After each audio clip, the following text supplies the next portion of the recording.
Vous dites qu'on est fatigué. Pourquoi il veut gueuler la condition ivoirienne? Pourquoi? Vous ne voulez pas ça. On est fatigué. Rejoignez-moi, on va enlever Ouattara au pouvoir. Ouattara, c'est le passé. Ce que l'on craignait est visiblement en train d'arriver en Côte d'Ivoire. Des témoins parlent de 3 ou de 4 morts. L'heure est grave, très grave en Côte d'Ivoire. Des rumeurs de plus en plus insistantes secouent le pays. Un coup d'État serait en cours contre le président Alassane Ouattara. Le pays retient son souffle, les regards sont tournés vers Abidjan, où la situation semble échapper à tout contrôle.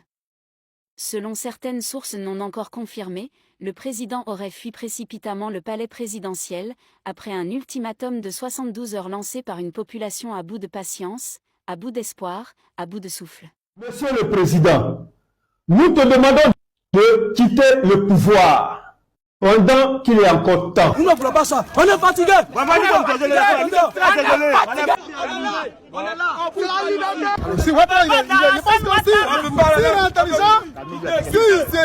Bienvenue à tous sur votre chaîne d'information de référence, là où les vérités non dites prennent enfin la parole. Aujourd'hui, cap sur la Côte d'Ivoire, un pays au bord de l'implosion. Dans les rues d'Abidjan, Bouaké, Yamoussoukro et d'autres grandes villes, la tension est palpable. Une même clameur monte du peuple. Trop, c'est trop. Les manifestants réclament haut et fort un changement immédiat, défient les forces de l'ordre, bravent les gaz lacrymogènes, hurlent leur colère.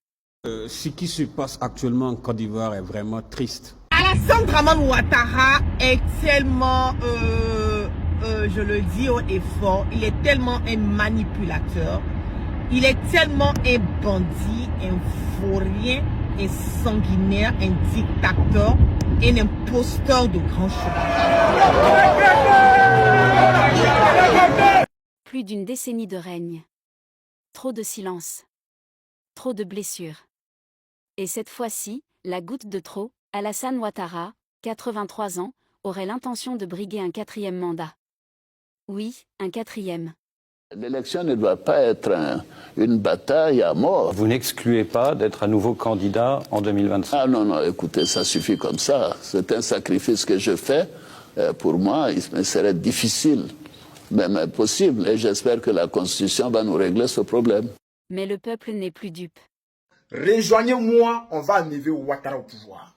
Le gouvernement a rapidement coupé l'accès à Internet pour cacher ces événements, décourager le reste de la population de sortir dans la rue ou de s'organiser et surtout, pour éviter la pression de la communauté internationale qui pourrait réagir à de graves violations des droits de l'homme. Nous prenons acte de ce qu'a fait la Côte d'Ivoire et malheureusement la sanction est inévitable.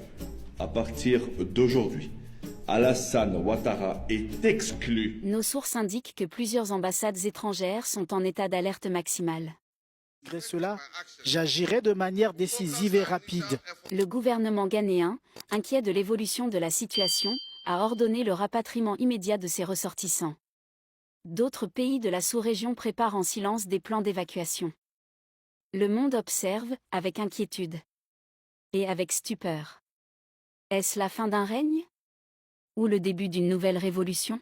Je dirais que son rôle dans le jeu politique en Côte d'Ivoire est terminé. Il faut qu'il se retire pour ne pas entraîner le pays dans de nouvelles contestations, dans des polémiques, dans des violences éventuelles, parce que les Ivoiriens aspirent à tourner la page. Silencieuse, mais profonde. Une révolution des cœurs.